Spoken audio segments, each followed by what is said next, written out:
Tes, tes.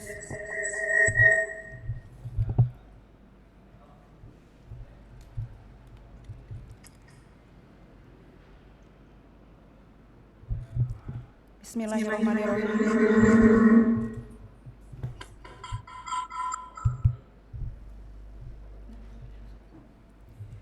Bismillahirrahmanirrahim. Assalamualaikum warahmatullahi wabarakatuh. Waalaikumsalam warahmatullahi wabarakatuh. Selamat siang, salam sejahtera untuk kita semua. Salam sehat dan salam protokol kesehatan.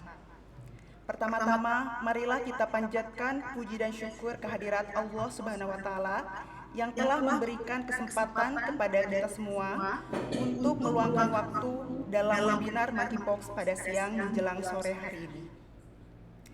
Yang terhormat kepada Dr. Asep Suherman selaku Ketua IDI Kabupaten Sukabumi, yang terhormat kepada Dr. Eli Sofiani dan Dr. Lengga MKM SPDV selaku narasumber pada siang hari ini, dan yang terhormat serta yang saya banggakan Bapak Ibu sejawat sekalian yang telah bergabung dalam webinar pada siang hari ini. Selamat datang dan selamat bergabung dalam webinar Monkeypox pada siang hari ini. Pertama-tama, izinkan saya untuk memperkenalkan diri. Nama saya Meilani Sulaiman sebagai moderator dalam acara webinar pada siang hari ini. Seperti kita ketahui, era pandemi COVID-19 belum berakhir. Terbukti dengan kasus yang masih fluktuatif, naik dan turun. Pada tanggal 23 Juli 2022, WHO mengumumkan bahwa Monkeypox menjadi bagian dari Global Health Emergency atau Public Health Emergency of International Concern. Oleh karena itu, kita selaku praktisi kesehatan tentu wajib mengikuti perkembangan penyakit Monkeypox tersebut. Oleh karena itu, marilah kita sama-sama mendengarkan paparan dari kedua narasumber kita pada siang hari ini, yakni ada dua sesi. Sesi pertama yang akan disampaikan oleh Dr. Lengga, MKM SPDV, yakni mengenai Precaution on Monkeypox, Case Finding and How to Diagnose, atau pencegahan pada Monkeypox, penemuan kasus dan juga bagaimana cara mendiagnosis. Sesi kedua akan disampaikan oleh Dr. Eli Sofiani selaku Kasubkor P2P Dinkes Kabupaten Sukabumi, yakni mengenai the importance of e-wars in controlling of Monkeypox atau pentingnya SKDR, sistem kewaspadaan dini dan report system dalam Monkeypox ini. Pada sesi 1 dan sesi 2, kami berikan waktu setiap sesinya 20 menit, kemudian pada akhir sesi akan ada sesi tanya jawab. Oleh karena itu, setiap peserta yang ingin mengajukan pertanyaan dipersilahkan untuk mengajukan dalam kolom pertanyaan dengan format pertanyaan dan ditujukan kepada siapa. Baik, untuk mengefisienkan waktu, mari kita sama-sama mendengarkan paparan yang akan disampaikan oleh Dr. Lengga MKM SPDV. Kepada Dr. Lengga, disilahkan.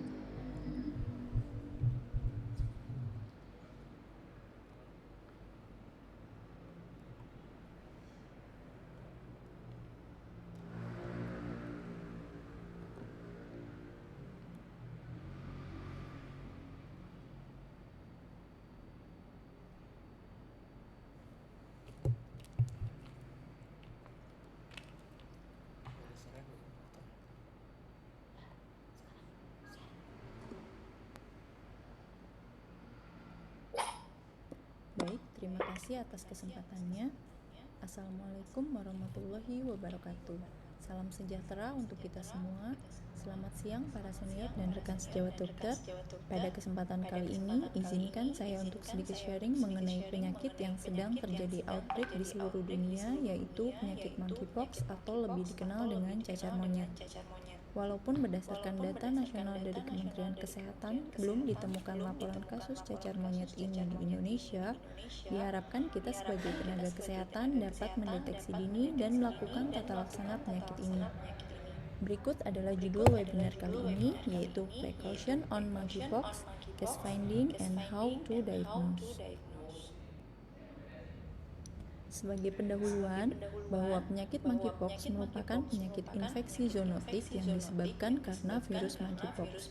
Pada awalnya, penyakit ini adalah penyakit yang ditularkan dari hewan ke manusia, namun kemudian penyakit ini juga dapat menyebar dari manusia ke manusia. Monkeypox virus ini termasuk ke dalam genus Orthopoxvirus dan famili Poxviridae. Jadi masih satu kelompok dengan virus smallpox penyebab variola atau cacar dan cowpox virus. Penyakit ini pertama kali ditemukan pada tahun 1970 di Kongo dan Afrika yang merupakan negara endemis penyakit monkeypox. Sehingga sejak saat itu dikenal dua varian virus, yaitu virus Kongo Basin yang memiliki case fatality lebih besar yaitu 10% dan juga sebagai penyebab outbreak yang terjadi pada tahun 2022 dibandingkan dengan West African yang case fatality rate-nya lebih rendah yaitu 1%. Outbreak yang terjadi pada tahun 2022 ini kebanyakan kasus justru ditemukan di negara yang non-endemis penyakit monkeypox atau yang sebelumnya memang belum pernah ditemukan kejadian monkeypox. Berikut adalah update terkini kejadian outbreak penyakit monkeypox yang dilaporkan oleh WHO di 42 negara sejak Januari hingga Juni 2022. Ditemukan kasus terkonfirmasi sebanyak 2.103 kasus, 1 kasus probable dan 1 kasus meninggal dunia. Di sini dapat kita lihat juga angka kejadian terbanyak yaitu di negara-negara Eropa. Dari angka kejadian kasus ini, 99% diantaranya ditemukan pada pria dengan usia rentang 32 sampai 43 tahun. Dan pada kebanyakan kasus, walaupun tidak semua, itu ditemukan pada laki-laki yang berhubungan seksual dengan laki-laki, biseksual, dan yang memiliki partner seksual yang multiple atau lebih dari satu. Dan ini adalah update peta global outbreak monkeypox di tahun 2022. Dari 79 negara ditemukan kasus terkonfirmasi monkeypox itu sebanyak 22.485 kasus dan kebanyakan kasus ditemukan terutama di negara yang memang sebelumnya belum pernah dilaporkan penyakit monkeypox, yaitu sekitar 72 negara. Sisanya ditemukan di 9 negara yang endemis. Berikut adalah transmisi atau penularan virus monkeypox dari binatang ke manusia dapat melalui kontak baik secara langsung seperti melalui gigitan dan cakaran maupun secara tidak langsung misalnya saat memasak atau mengolah daging binatang yang terinfeksi seperti binatang primata maupun rodent atau binatang pengerat lainnya.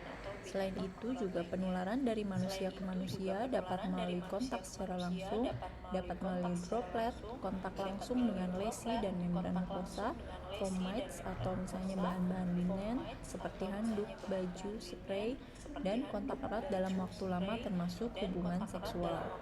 Outbreak yang terjadi di negara-negara saat ini terutama disebabkan transmisi melalui kontak erat termasuk hubungan seksual baik secara oral, genital, dan atau anal.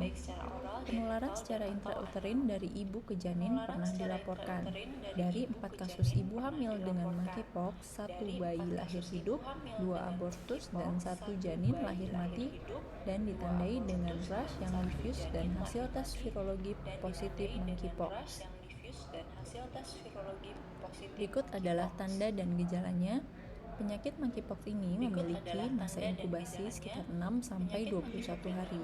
Dan setelah timbulnya gejala itu dibedakan menjadi 2 fase, yaitu fase prodromal dan fase erupsi. Pada fase prodromal dapat berlangsung 1-5 hari yang ditandai dengan demam, menggigil, lemas, nyeri otot, dan pembesaran KGB mulai dari servikal, aksila, atau inguinal. Pada fase erupsi ditandai dengan enantem atau timbulnya lesi pada kulit yang tersebar secara diffuse atau terkadang hanya terbatas ditemukan pada satu area tubuh saja, seperti wajah atau pada mukosa seperti anu genital maupun bibir. Ruam atau lesi pada kulit ini berkembang mulai dari bintik merah seperti cacar, lepuh berisi cairan bening atau vesikel, lepuh berisi nanah atau seperti pustula, kemudian mengeras atau keropeng yang kemudian akan terlepas dengan sendirinya. Selain gejala dan tanda yang telah disebutkan tadi, pada kejadian outbreak kali ini perlu kita perhatikan juga karena dari sebagian kasus ditemukan nyeri pada anorektal atau tenesmus, dan pada pemeriksaan juga dapat ditemukan lesi di genital dan anorektal. Selain itu, pada beberapa laporan kasus juga dapat terjadi koinfeksi dengan infeksi menular seksual lainnya.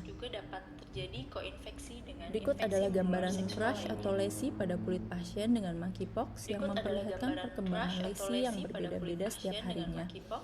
Ditandai dengan lesi yang berbatas tegas, circumscript dapat ditandai dengan disertai dengan nyeri atau gatal, dan terkadang ditemukan umbilikasi. Lesi pada monkeypox ini menyebar secara sentrifugal mulai dari wajah, kemudian menyebar ke seluruh tubuh hingga ke telapak tangan dan kaki. Selain itu juga dapat disertai keterlibatan lesi pada mukosa seperti mukosa oral, konjungtiva, kornea, dan genitalia. Jadi selain di kulit, kita tidak lupa pula harus melakukan pemeriksaan pada mukosa. Jadi ini perkembangan lesinya mulai dari papul atau vesikel, kemudian menjadi pustula dengan umbilikasi, menjadi keropeng, kemudian nantinya terlepas dengan sendirinya. Lalu ini adalah gambaran lesi yang ditemukan dari laporan kasus di Amerika. Foto ini diambil pada pasien usia 31 tahun. Selain lesi di kulit, juga ditemukan lesi di perianal, penis, disertai juga dengan nyeri rektal. Biasanya pustulanya itu lebih besar dibandingkan pada varicella ya. Kemudian ini adalah kasus yang dilaporkan oleh CDC, seorang laki-laki ras Hispanik, LSL, biasa melakukan pemeriksaan rutin HIV setiap 3 bulan pada suatu klinik, dan sebelumnya terdapat riwayat kontak seksual 3 hari sebelum muncul gejala dengan 3 partner seksual, laki-laki juga, dan pada pasien ini tidak ada riwayat bepergian atau traveling baik pada pasien, sedangkan pada pasangan seksualnya tidak diketahui. Pada pasien ini tidak disertai adanya demam, pembesaran KGB, ataupun ada gejala kelelahan. Dari pemeriksaan, pada hari pertama ditemukan adanya papu-papu kecil di daerah penis, lalu berkembang menjadi pustula yang menjadi konvalesen atau menjadi menyatu ya di hari keempat. Di hari keenam, lesi pustula semakin membesar disertai adanya umbilikasi di tengahnya, dan juga ditemukan di wajah dan mukosa mulut. Nah, pada hari ke-7, pasien dilakukan pemeriksaan swab dari 3 tempat lesi dan dinyatakan positif terkonfirmasi monkeypox virus. Di hari ke-8, pasien mendapat terapi analgetik, dan di hari ke-9, pasien boleh diperbolehkan pulang dengan terapi analgetik tadi. Dan berikut adalah diagnosis banding penyakit monkeypox, diantaranya variola atau smallpox atau disebut juga dengan cacar.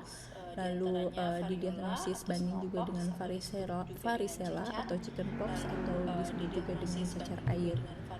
Secara transmisi pada monkeypox ditularkan secara zoonosis, tapi bisa juga dari manusia ke manusia. Sedangkan untuk variola dan varicella itu dari manusia ke manusia. Untuk demam pada monkeypox dapat terjadi 1-5 hari sebelum timbulnya lesi kulit, sedangkan pada variola bisa terjadi demamnya itu 2-4 hari sebelum timbulnya rash. Sedangkan pada varicella biasanya demamnya itu berbarengan dengan timbulnya lesi kulit. Untuk limfadenopati memang ini adalah khas dari penyakit monkeypox. Terdapat pembesaran KGB ya, sedangkan pada variola dan varicella itu biasanya tidak ditemukan. Lalu untuk perkembangan dari rash atau lesi kulitnya pada monkeypox dan variola ini sifatnya lambat, sedangkan varicella itu biasanya munculnya itu dengan cepat ya, muncul lesinya itu biasanya lebih cepat dibandingkan yang lainnya. Sedangkan untuk distribusinya pada monkeypox itu biasanya lebih banyak terutama di wajah, telapak tangan, dan kaki. Sedangkan pada variola biasanya lebih banyak di wajah dan ekstremitas, bisa juga mengenai telapak tangan dan kaki. Sedangkan pada varicella terutama lebih banyak di badan ya, dan biasanya tidak ditemukan di telapak tangan maupun kaki. Nah, untuk penampakan dari lesi kulitnya itu sendiri biasanya pada monkeypox dan varicella itu berbeda-beda ya di setiap harinya gitu, ada stagingnya. Sedangkan pada variola itu biasanya dari mulai munculnya lesi sehingga sembuhnya itu lesinya itu biasanya bentukannya tetap sama. Berikut adalah perbedaan lebih jelasnya. Pada monkeypox tadi diawali dengan adanya papul atau vesikel yang kemudian menjadi pustul. Pustulanya kemudian ditandai dengan adanya umbilikasi atau cekungan, kemudian menjadi klopeng atau kusta, dan yang akan menjadi lepas dengan sendirinya. Hampir sama juga dengan pada varicella, namun pada varicella biasanya ditandai dengan adanya vesikel atau gelembung berisi cairan bening, kemudian menjadi krusta dan lepas dengan sendirinya pula. Sedangkan pada variola mulai dari awal penyakit hingga akhir mau sembuh itu biasanya ditandai dengan lesinya yang hampir sama, dan pada penyembuhannya biasanya ditandai dengan adanya skar atau bopeng. Untuk case fatality rate-nya pada monkeypox itu sekitar 1-10%, pada variola itu lebih tinggi yaitu 30%, dan pada varicella itu biasanya jarang dilaporkan kematian.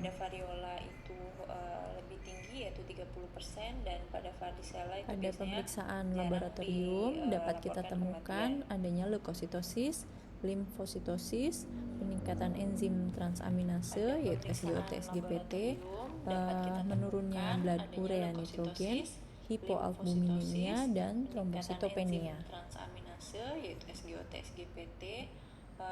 Untuk penegakan diagnosis pasti, diperlukan pemeriksaan deteksi virus dengan RT-PCR. Sedangkan untuk spesimen yang diambil tentu tergantung dari stadiumnya.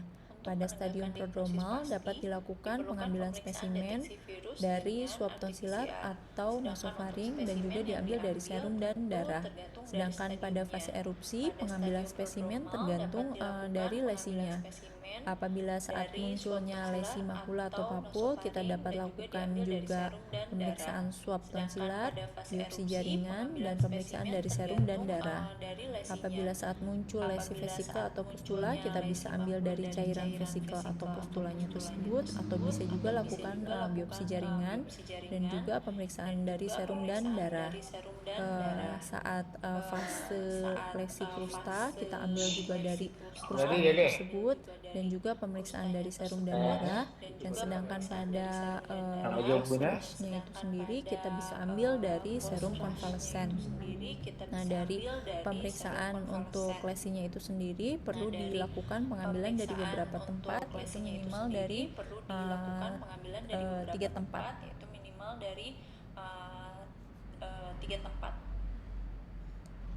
Lalu bagaimana pengobatannya? Untuk monkeypox ini memang tidak ada terapi khusus. Pada umumnya, penyakit ini memiliki gejala ringan yang dapat sembuh dengan sendirinya. Pada gejala ringan dapat kita berikan obat-obatan simptomatis.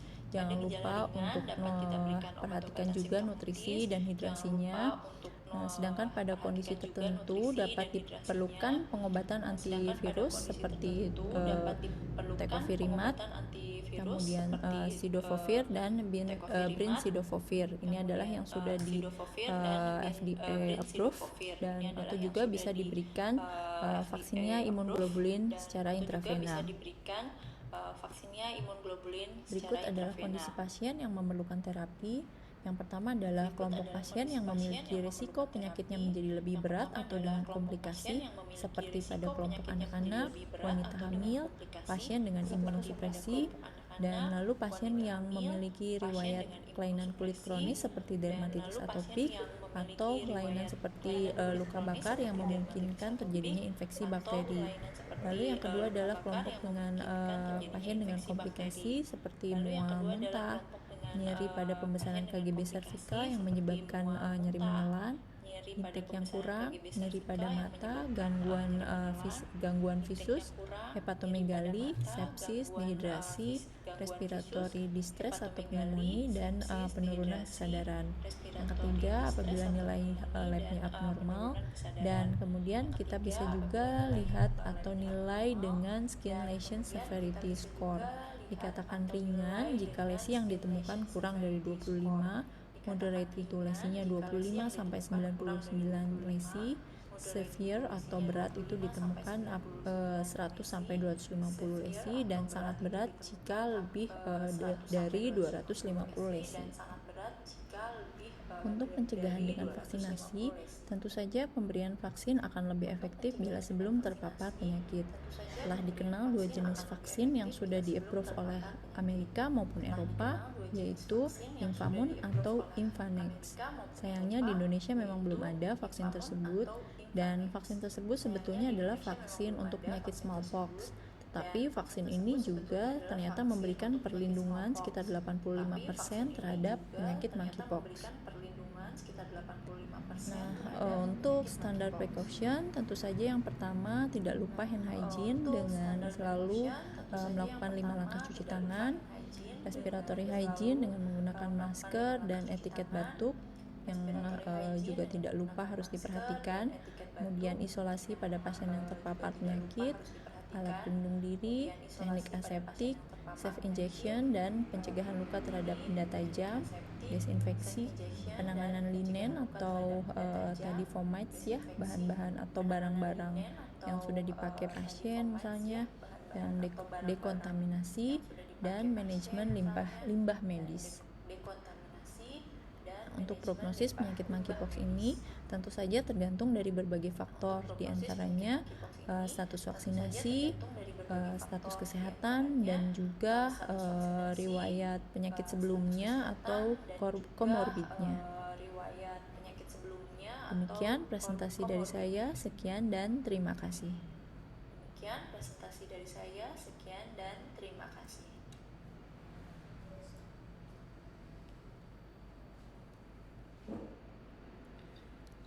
Baik, terima kasih kepada Dr. Lengga atas paparannya.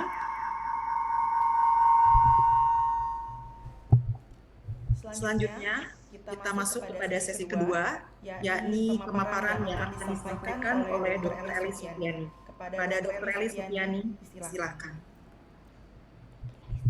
Baik, terima kasih atas waktu dan kesempatan yang diberikan kepada saya. Sebelumnya saya ingin menyapa dulu ya kepada teman-teman semua, kepada yang terhormat Dr. Asep Herman, Menkes, sebagai Ketua ID Kabupaten Sukabumi, juga yang saya cintai Dr. Lengga Herlina, MKM SPDP, sebagai narasumber, kepada Dr. Lengga sendiri sebagai moderator, dan juga teman-teman sejawat dari ID Kabupaten Sukabumi yang saya cintai dan saya banggakan.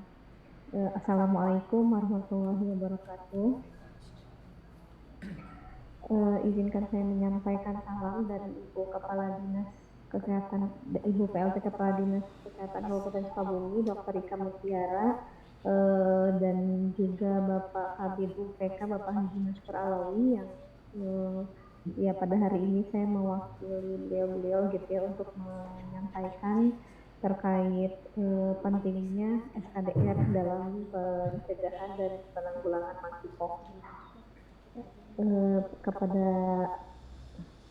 operator dipersilakan untuk memperlihatkan atau menayangkan PowerPoint.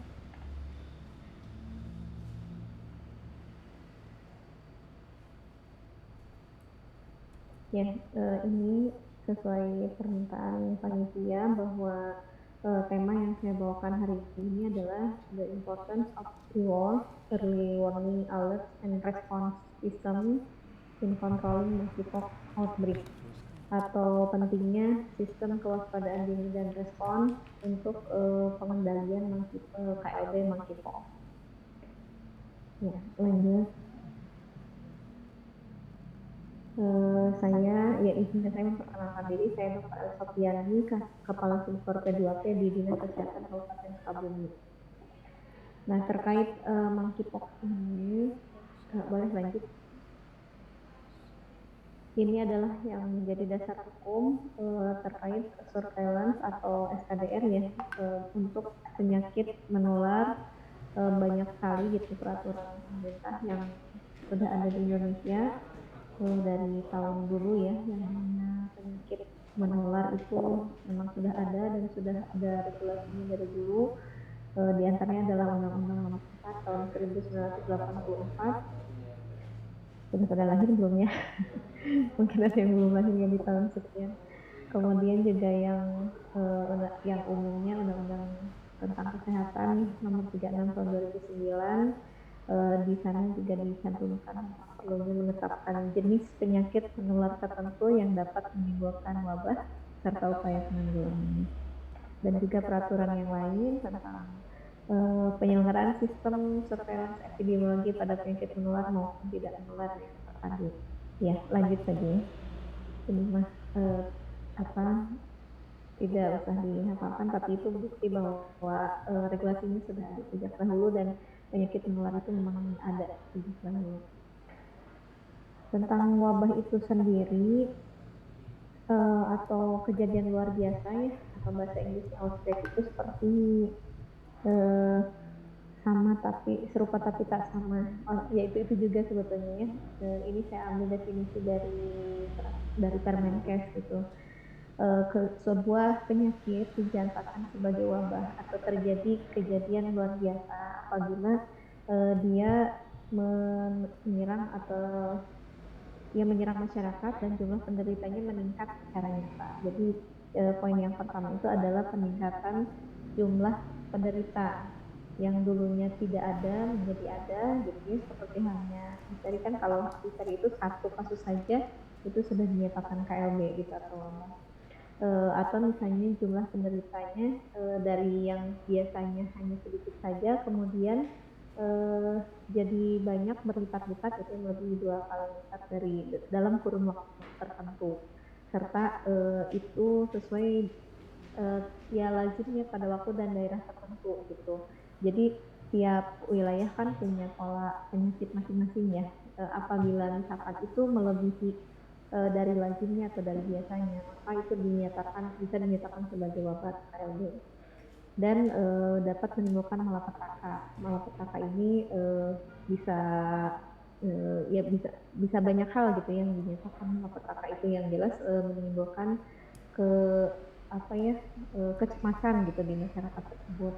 Bahkan bisa jadi menimbulkan kematian yang bermakna gitu.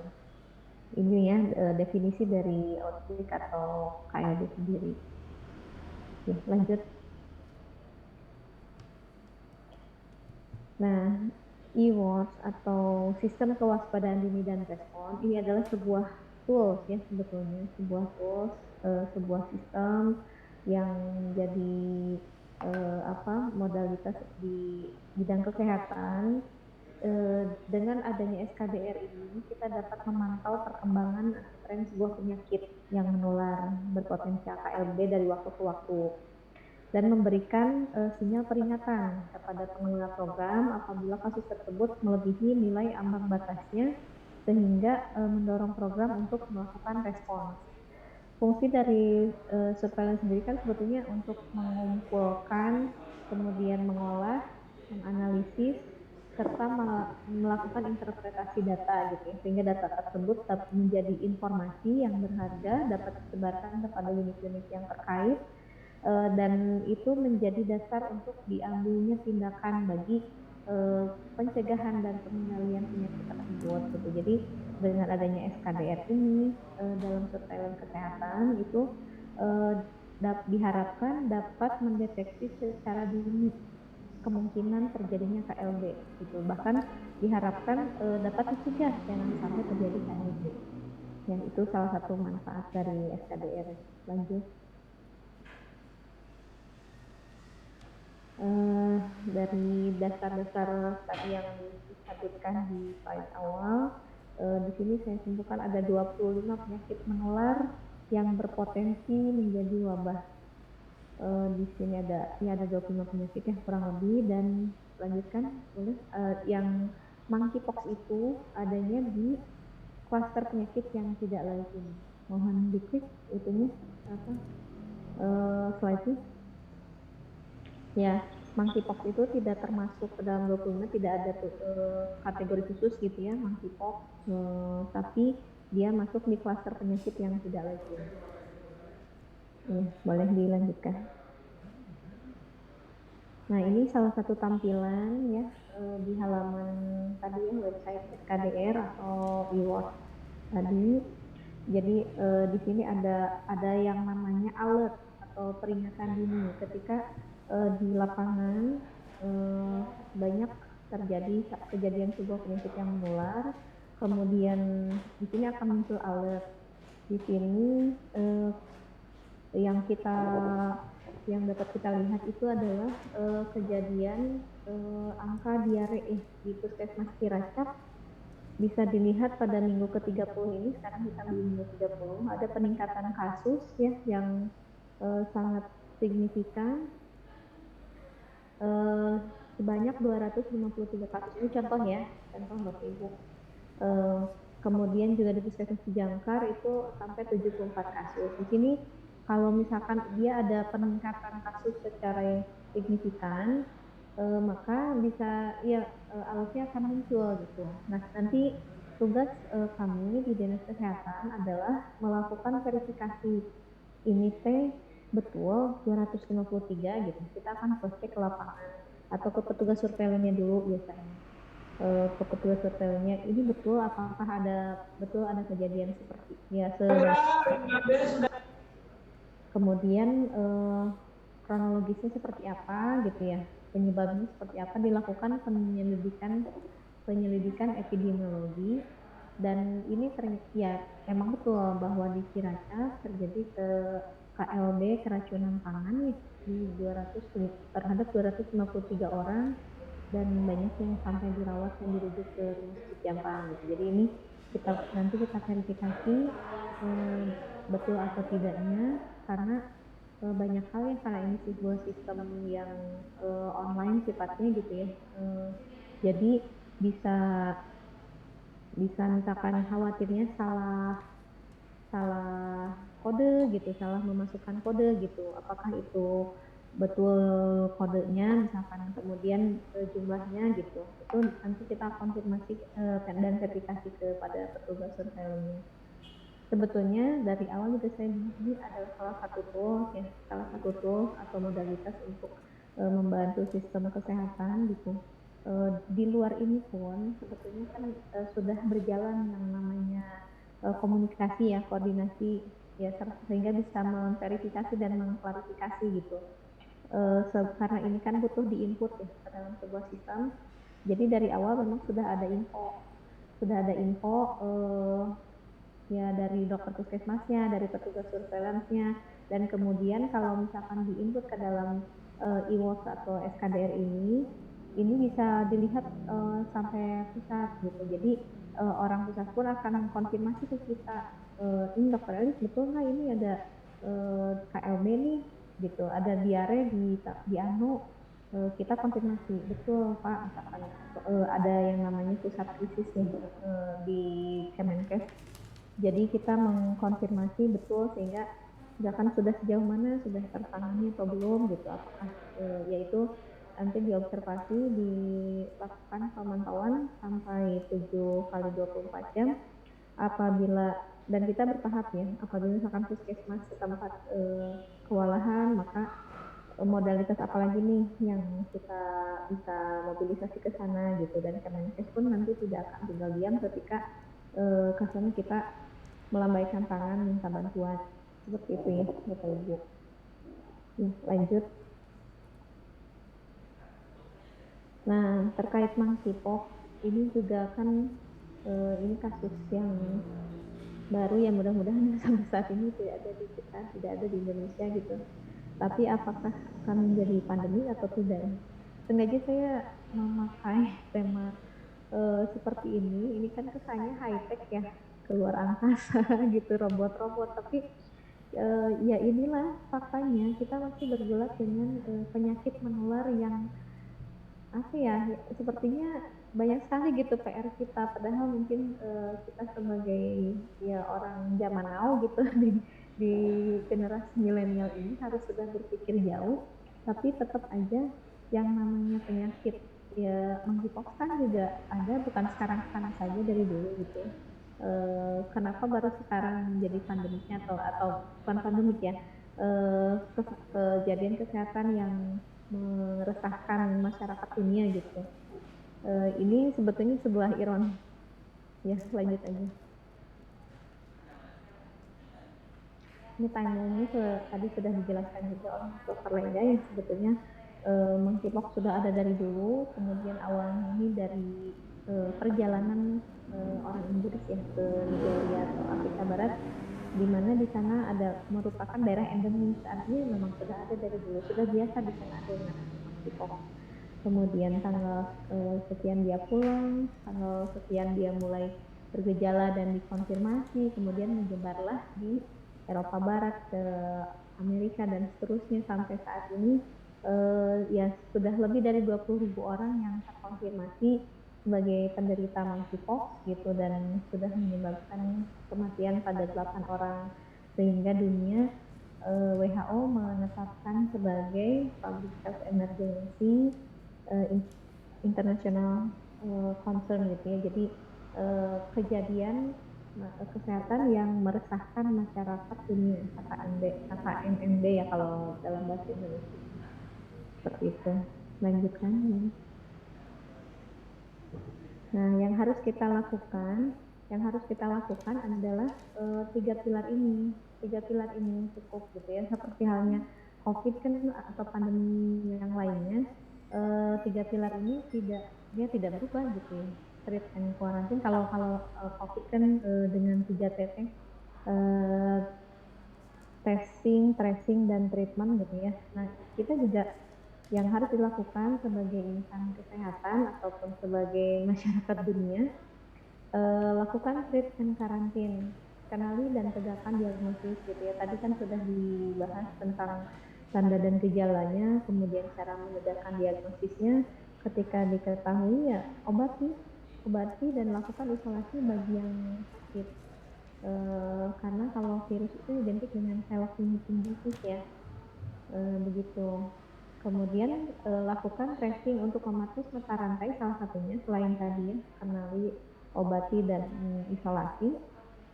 Juga lakukan tracing, lakukan penyelidikan epidemiologi terhadap penderita. Dia ada riwayat perjalanan kemana, kontak dengan siapa, kemudian setelah kemungkinan dia tertular, dia kontak lagi dengan siapa gitu, kontak eratnya.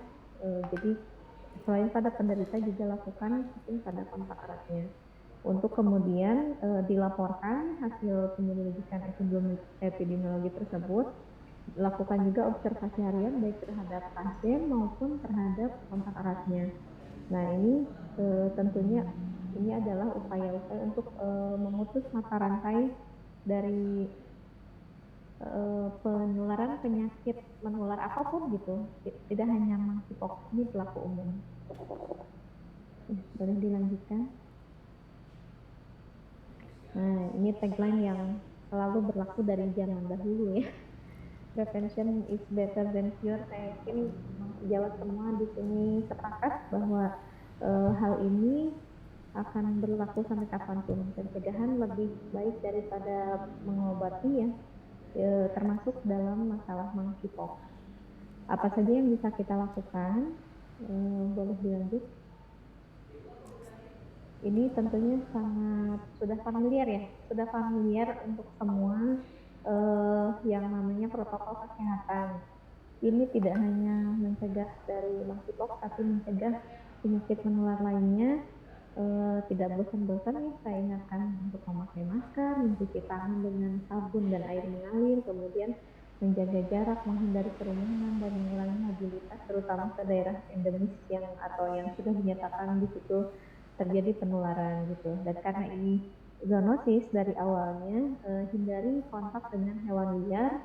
Seandainya misalkan memang profesinya dokter hewan gitu ya, berarti kan menggunakan APD, alat perlindungan diri yang adekuat. Kemudian eh, poin yang berikutnya juga tidak mengkonsumsi daging hewan liar. Ini juga penting karena tidak tahu eh, dia mengandung virus apa gitu yang bisa menular dari hewan tersebut ke kita sebagai manusia begitu. Itu rupanya ya yang apa poin-poin penting, lebih baik mencegah daripada mengobati. Dengan prokes mudah sekali sebetulnya terkait pelaporan untuk anggota IGI ya teman sejawat tidak apa ya yang melakukan ewasnya ataupun input ke SKDR-nya kan itu ada petugas surveillance di puskesmas masing-masing ataupun di fasilitas kesehatan ya yang swasta pun tinggal lapor ke penanggung jawab wilayah yaitu puskesmasnya begitu. Lanjut Bapak Ibu, terima kasih. Tentunya ya kita berharap dunia lebih baik untuk anak-anak kita. Terima kasih atas perhatiannya, terima kasih atas waktu dan kesempatan yang diberikan kepada saya. Mohon maaf atas segala kekurangan. Saya kembalikan ke moderator. Saya tutup dengan Assalamualaikum warahmatullahi wabarakatuh. Waalaikumsalam warahmatullahi wabarakatuh.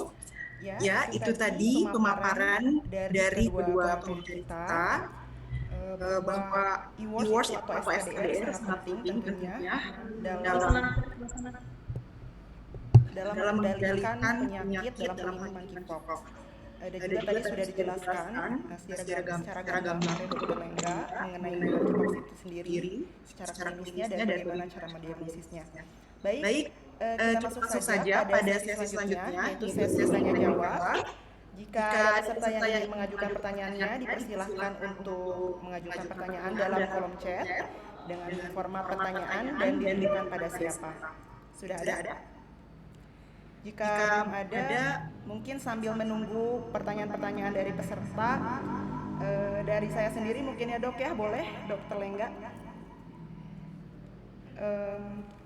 Dari saya sendiri dok, tadi dijelaskan dalam materi ada beberapa fase ya dok ya, mulai dari fase inkubasi, kemudian fase prodromal, dan ada fase lesi kulitnya ya dok ya. Nah dari sekian fase tersebut, kira-kira mana dok fase yang sangat potensial untuk menularkan dok? Agar nantinya kita tahu untuk isolasi mandiri dan tata laksana lebih lanjutnya dok. Mangga dok, terima kasih sebelumnya dok.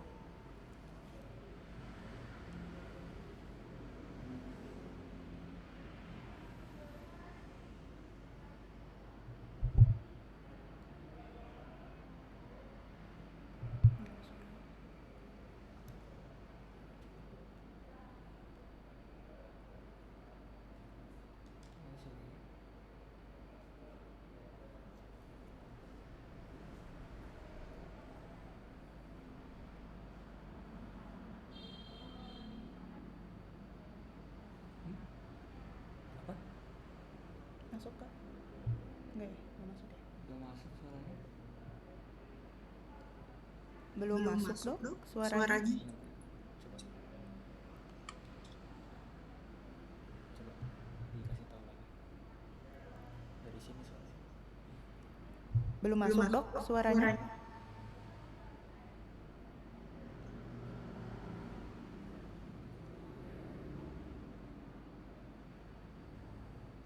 Belum ada. Berarti dari dokter Lengganya. Iya. Masih di mute berarti ya? Enggak. Apa gimana? Apa Kayaknya enggak masih masuk? ke mute nggak ya? Hah? Takutnya di mute gitu belum dipencet sama dia. Tapi enggak sih di sini. Enggak di mute Di sih. berapa? Nggak ada suara.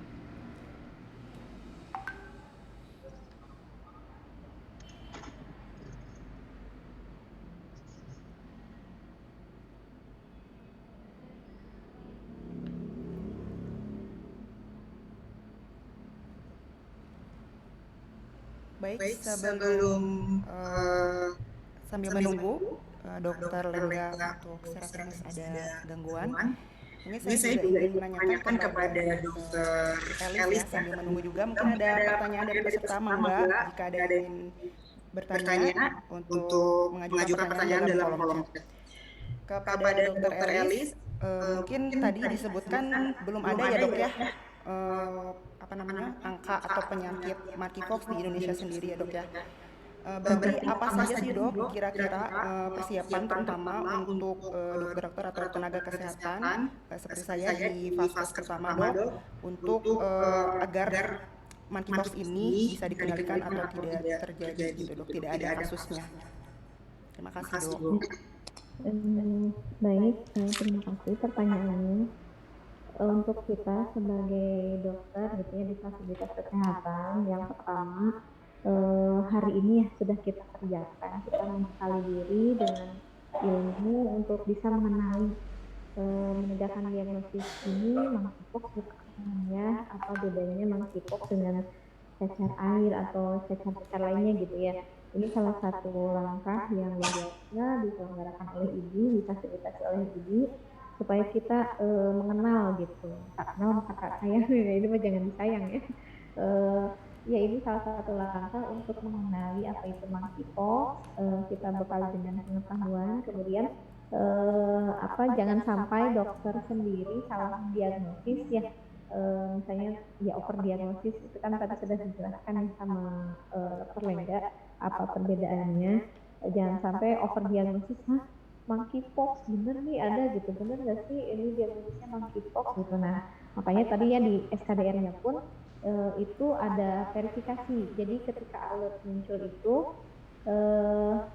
kita disuruh memverifikasi, dari dinas kesehatan disuruh memverifikasi ke pihak yang melaporkan, yaitu puskesmas ya, dalam hal ini puskesmas maupun rumah sakit,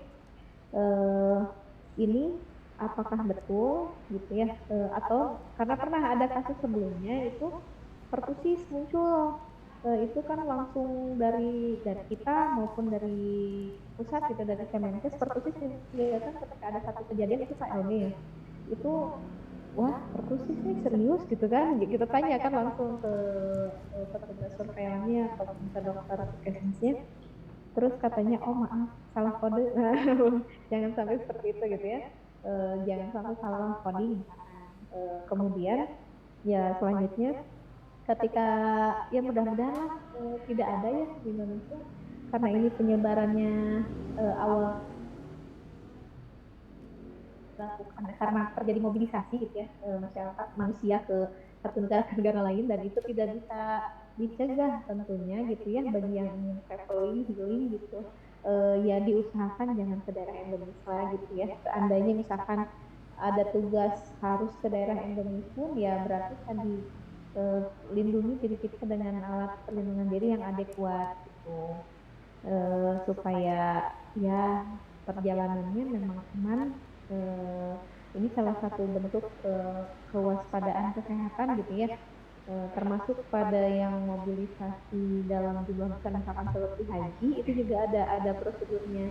Jadi ketika jangan sampai dari sini bawa penyakit ke negara yang dituju gitu ya, ataupun sebaliknya membawa penyakit dari negara yang dituju ke Indonesia gitu pas pulangnya. Nah itu ada salah satu cara kewaspadaan kesehatan gitu ya, sudah berlaku secara internasional. Ya diantaranya ketika misalkan habis melakukan perjalanan luar negeri itu mengkarantina diri gitu 14 hari gitu, karena dikhawatirkan misalkan ya untuk pencegahan awalnya biasanya kita lakukan vaksinasi ke untuk penyakit-penyakit tertentu yang endemis di negara yang dituju. Karena kalau haji kan meningitis ya, di pemerintah Arab Saudi itu mewajibkan vaksinasi meningitis karena di sana endemis meningitis gitu. Jadi wajib sudah divaksinasi meningitis. Mudah-mudahan ketika kena pun gitu, itu kan tidak berat jadinya gitu. Dan ketika pulang ke Indonesia pun dari manapun itu sebaiknya dilakukan ya Kak, bukan isolasi ya. Kalau isolasi bagi aku itu karantina mandiri gitu, supaya kita tidak seandainya ada penyakit yang ikut bersama kita tapi masih dalam masa inkubasi, kan masa inkubasi juga sudah bisa menular ya. Diharapkan ya tidak menular kepada yang lain, terutama ke keluarga kita gitu yang paling kontak erat, mungkin yang paling dekat adalah keluarga kita. Kita juga tidak mau menularkan ya membawa penyakit untuk mereka gitu, dan juga untuk lingkungan sekitarnya. Seperti itu mungkin dok ya kalau kita sebagai nakesmas itu aja. Ya baik dok, terima kasih atas penjelasannya. Berarti yang paling penting kita tadi ya dok ya update ilmu untuk bisa membedakan secara klinis. Kemudian setelah memang ada suspek, baru verifikasi ya dok ya apakah benar atau tidak ke dinas. Kemudian kembali lagi ya dok ya edukasi kepada masyarakat mengenai protokol kesehatan ya dok ya. Betul. Terima kasih banyak dokter atas paparannya. Mohon dokter Lengga tes Ya, apakah sudah siap? suara saya sudah jelas dok? Sudah dok. Oh iya, baik. Terima kasih pertanyaannya, Dokter Melani. Jadi tadi pertanyaannya kan di fase mana yang sangat mungkin menularkan gitu ya. Jadi berdasarkan penelitian bahwa di setiap fase melalui baik fase prodromal hingga fase terjadinya krusta yang konvalesen itu pada pasien yang si monkeypox ini masih mungkin menularkan. Jadi pada fase prodromal itu penularannya bisa melalui droplet secara langsung melalui kontak face to face gitu ya. Sedangkan pada fase misalnya mulai timbulnya ras sampai penyembuhan krusta penyembuhan pun masih mungkin ditemukan virus dari lesi kulit tersebut. Jadi mulai dari prodromal sampai fase ras pun masih bisa menularkan. Termasuk ras yang sudah jadi kropeng atau krusta ya. Jadi bisa diambil untuk pemeriksaan PCR ternyata masih ditemukan virus dari monkeypox tersebut. Jadi pasien harus masih tetap diisolasi sampai memang betul-betul sembuh, terutama untuk lesi kulit juga ya.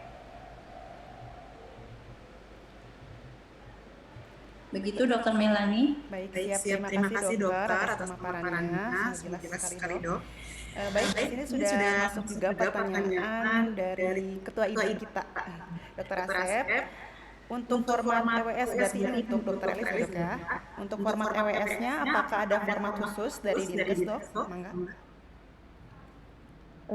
SKDR atau Early Warning Alert and Response System ini kan dibuatnya oleh Kemenkes ya. Jadi ada website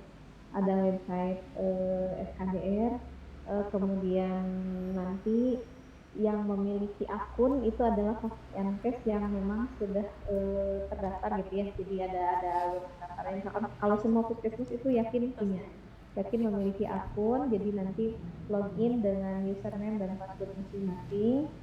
Kemudian di sana sebetulnya rumit sih dok kalau dijelaskan di sini. Jadi makanya tadi saya bilang bukan ya nggak usah ranahnya dokter lah untuk menginput atau melaporkannya lewat SKDR, tapi baik di kita sebagai dokter di Pasienkes maupun di swasta gitu ya, itu dapat berkoordinasi dengan puskesmas setempat ketika menemukan 25 penyakit yang dapat berpotensi menjadi KLB tadi gitu.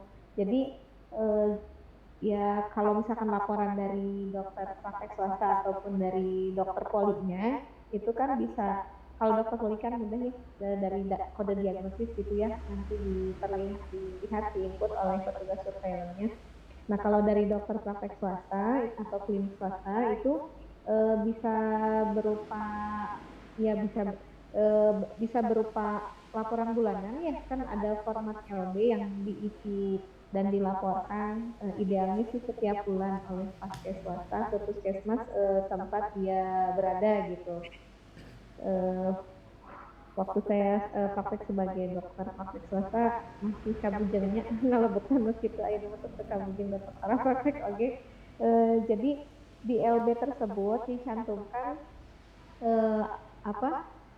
rekap ya. Jadi kode diagnosis, kemudian nama penyakit, kemudian dia laki-laki atau perempuan umur berapa, kolomnya di checklist sehingga jumlahnya totalnya berapa. Ketika misalkan itu memerlukan klarifikasi dan itu dilaporkan kan baik via email maupun misalkan kertasnya yang diambil ataupun diserahkan oleh kurir ke pihak puskesmas yang biasanya yang menanggung jawab ini adalah koordinator paskes jejaring itu. Ketika itu diserahkan datanya, kemudian mereka memerlukan konfirmasi, oh iya nih dok, betul nggak sih ada kasus difteri, misalkan kita memasukkan ya difteri gitu. Itu baru kan diperlukan namanya, by name by address, kemudian umur berapa gitu kan, nama orang tuanya siapa misalnya, salah seperti itu gitu. Jadi kalau untuk dokter puskesmas ataupun dokter praktek swasta cukup mengisi laporan bulanan gitu ya, seandainya misalkan itu memang kalau KLB kan responnya harus 1 kali 24 jam ya, maka itu bisa dilaporkan via WA gitu ke misalkan siapa dokter puskesmasnya atau misalnya koordinator paskes jejaringnya, atau kalau kenal dengan petugas surveillance langsung ya lebih bagus gitu ya, ke petugas surveillance biar dia melakukan tadi penyelidikan epidemiologi gitu, PE.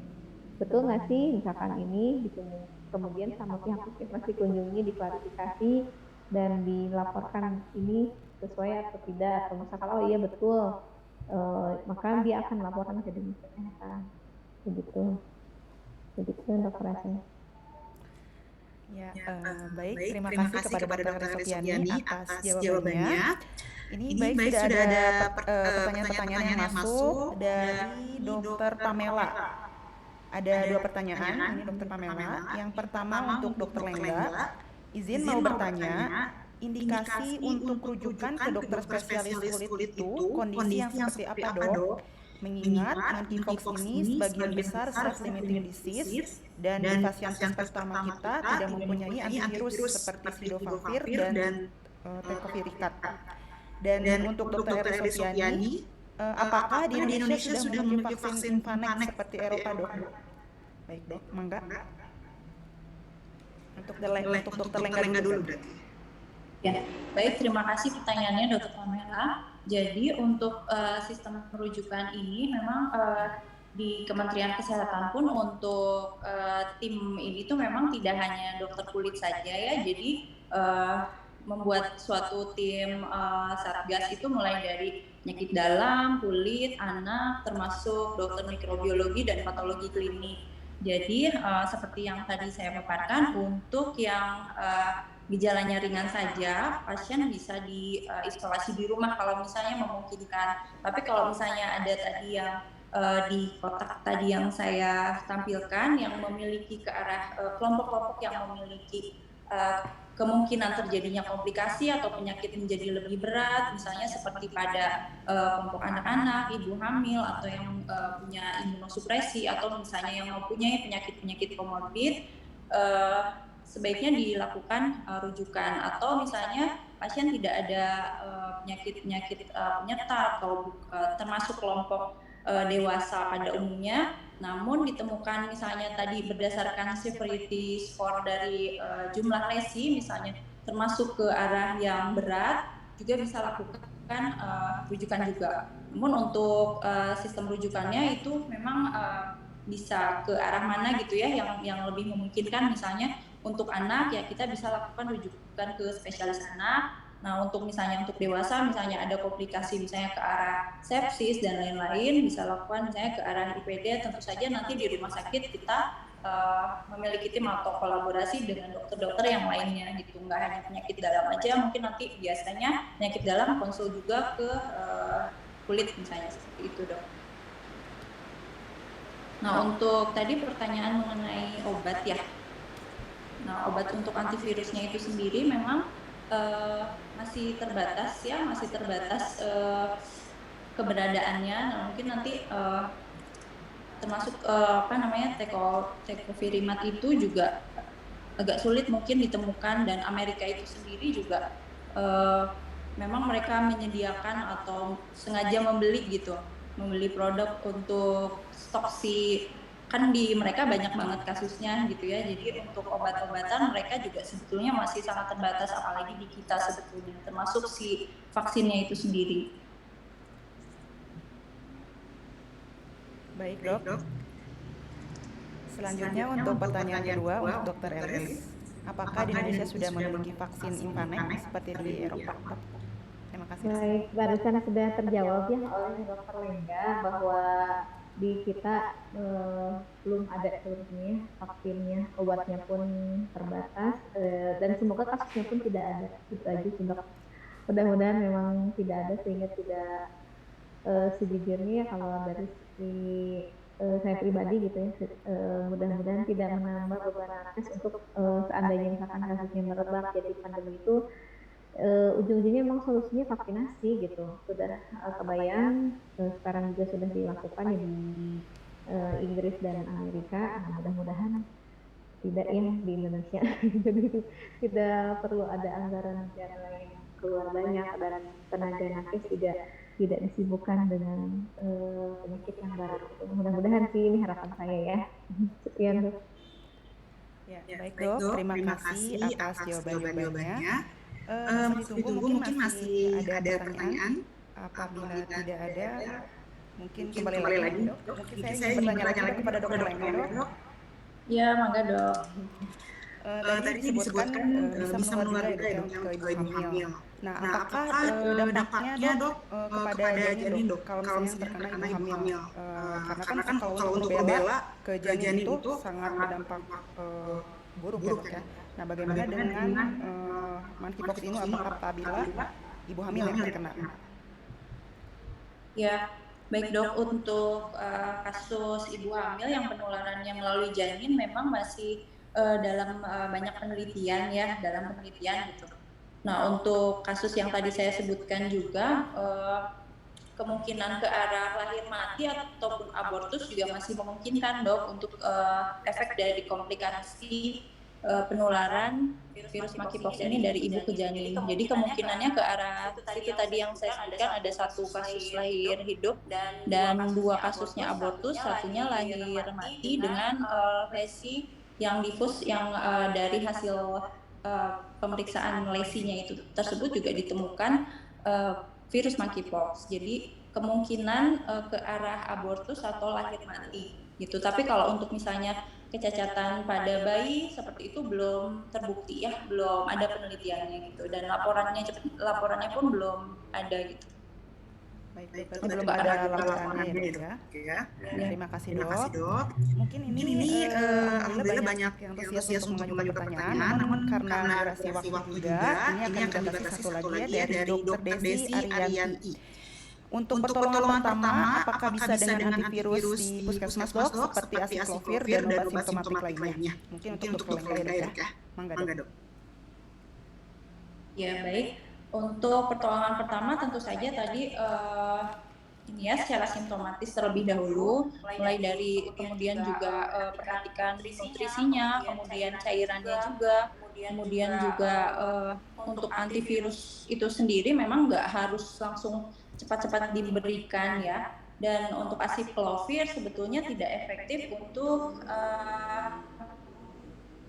si monkeypox ini. Untuk asiklovir lebih ke varicella ya. Varicella kan penyebabnya lebih ke karena virus varicella zoster ya. Jadi ke arah varicella zoster yang atau penyebab yang untuk monkeypox dan variola itu tidak memungkinkan untuk diberikan asiklovir ya. Itu. Jadi lebih ke untuk secara simptomatis, misalnya ada keluhan nyeri atau misalnya keluhan tidak nafsu makan, seperti itunya yang harus diperbaiki terlebih dahulu supaya pasien nggak semakin perburukan keadaan umumnya ya. Ya, baik Dok, terima kasih atas jawabannya. Karena durasi waktu yang sudah pada akhir acara, terima kasih banyak kepada dua narasumber kita yang telah menyempatkan waktu dalam webinar kali ini. Mungkin sebelum saya tutup, dari Dr. Elis dan Dr. Lengga ada closing statement Dok untuk webinar kali ini ataupun monkeypox untuk kita selaku nakes Dok. Mangga Dok. Dr. Elis, maka dari dinas pesan buat tenaga kesehatan di primer mungkin.